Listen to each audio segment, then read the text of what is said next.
Sa pagbabalik ng balitaan, ang Rural Health Units ay isang pamamaraan ng national at local governments para mapangalagaan ang kalusugan ng ating mga mamamayan. Kaya nga't ang Malolos, Bulacan, ito ang naging pangunahing pinoproyekto mula noong maupo si Mayor Natib Advice Mayor Gatchalian noong 2010. Balitaan mo kami, Jackie Say. Mahalaga sa isang barangay, kanayunan o isang komunidad ang presensya ng isang rural health unit. Kung malayo sa mga tao ang isang health center, paniguradong kalusugan ng mga taga rito ang nakataya.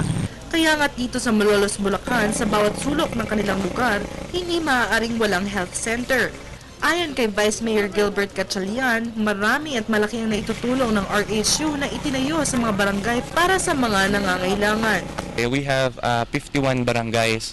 Doon sa ating 51 barangay, mayroon tayong humigit kumulang na 240,000 na mga populasyon dito po sa ating lungsod.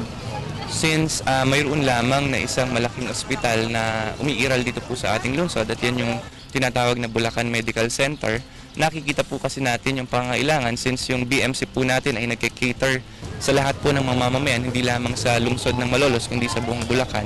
Kinakailangan po na palakasin po natin yung mga frontliners ng ating health service at ito po yung mga tinatawag na ating rural health units. Sa kasalukuyan po, mayroon po tayong 7 RHUs na nakalagay sa iba't ibang lugar sa ating pong lungsod. Itinaguyod din ang mga health centers na ito dahil sa populasyon sa nasabing lungsod. Mayroon po kasi tayong resettlement area, ito yung tinatawag na Northville 8 sa Bangkal, na more or less mga 5,000 families po kasi yung na-relocate po dito.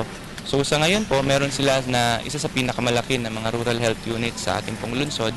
At ito po ay may kakayahan na o malapit na magkaroon ng kakayahan upang mag-cater sa mga pangangailangan tulad ng panganganak, pagharap doon sa mga pangunahing mga karamdaman.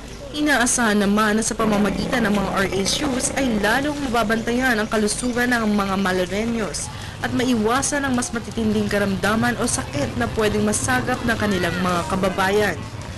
Para sa Telebisyon ng Bayan, Jackie Say.